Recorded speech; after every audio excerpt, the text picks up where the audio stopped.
Hi, I'm Katie Strothman, Technical Service Representative for BASF, and I'm here today with Rodrigo Onofre, Kansas State Row Crop Specialist. Rodrigo, thank you for being here today. Yeah, well, thanks for having me here, Katie. Excellent. I just wanted to pick your brain a little bit and see kind of what your outlook is for disease in Kansas in 2024. So 2024 is starting quite early on the disease side. We just found a tar spot in 2 counties here in Kansas, Doniphan and Atchison. Very, very low levels. It was kind of like hard to find, but it's very important to us because last year we found a month later, right? So we're finding a lot earlier this year, and this report was also the first report across all the corn region. Thinking about why it might be the first report or why it's the earliest report, what has the season been like that has led to this? I think there's 2 factors playing important roles here. One, we had tar spot last year in those counties, right? So this disease does survive in corn residue. So 1 year to the next year, we're expecting to see this disease showing up. The second is the weather. We have had early planting dates, right? And followed by that mild temperature, rain, and some of these dry spots that we have, I think they're all contributing to the disease development. So for producers who are concerned, having heard about the report of tar spot, what should they start doing? Oh, it's a very good question. I think scouting, it's very important now so we can be ahead of the disease, right? So we can pick up early and plan our management with fungicides as we go into the season. And if you're looking for tar spot and trying to see if it's in your field, I would say fields that had tar spot last year, you start looking from the bottom up into the canopy, right? Because the spores are pretty much near the ground, and then they're gonna be jumping in those lower leaves first. Tar spot, as its name says, that tar lesion, right? So it's black, raised, and we do see it across the leaf. So basically, I kind of joke that I never found so many bug poops looking for tar spot, but it's kind of like reminds that bug poop look, right, black raised, but if you try to rub it off of the leaf, tar spot doesn't rubs off, right? Bug poop would. So that's a really good way to identify this disease in the field. I would absolutely agree. I have never seen so much bug excrement as when I began scouting for tar spot. So what makes tar spot such an aggressive disease? Katie, that's a very good question. Tar spot is one of those diseases that can produce multiple cycles even if within one season, right? So for example, as we're picking up really early in the season, we can have several cycles of this disease until we go into our 5, right? That maturity, physiological maturity.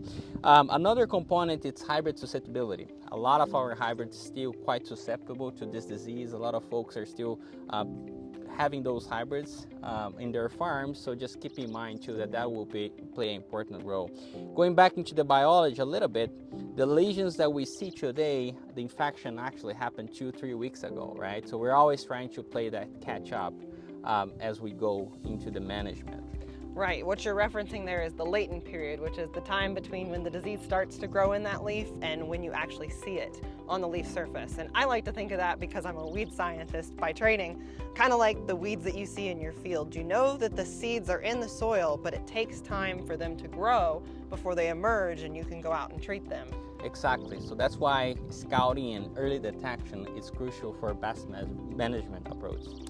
So for folks who are concerned today, what timing should they be thinking about to best combat this disease? So our fungicides, what we have seen is that they're going to last between 14 to 21 days for tar spot management. So the biggest problem with our early application is like how many fungicides perhaps you're going to do throughout the season. So we're saying trying to hold off that temptation of spraying a product until that V10, VT. So if you need a second application, you can go back in that between VT, R3 timing, right? Excellent, because ultimately the goal is to protect that grain fill, that critical time when we're driving that plant yield. Absolutely, protect that ear leaf from VT to R5. So if you can wait until that VT application and perhaps going back with a second one at R3, I think that would be a really good management approach.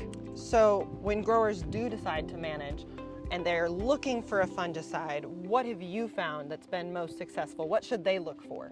So I think there are several options in the market. What we have seen is that 2 and 3 mode of actions, they're definitely better than 1 mode of action, and which is better than nothing, right? Not just for tar spot disease management, but as well for yield benefit from those applications. And I know that tar spot is top of mind right now because it's new, relatively new, and it's here, but what else should growers be considering as they go through the 2024 season? That's a really important question. So we cannot forget about our yearly, I would say, what we have seen in Kansas, right? Gray leaf spot, which starts from the bottom up.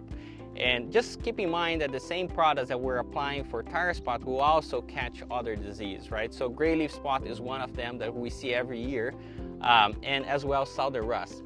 Southern rust is a very interesting disease because it moves in every year from the southern states to land it in Kansas, and really depends when it shows up.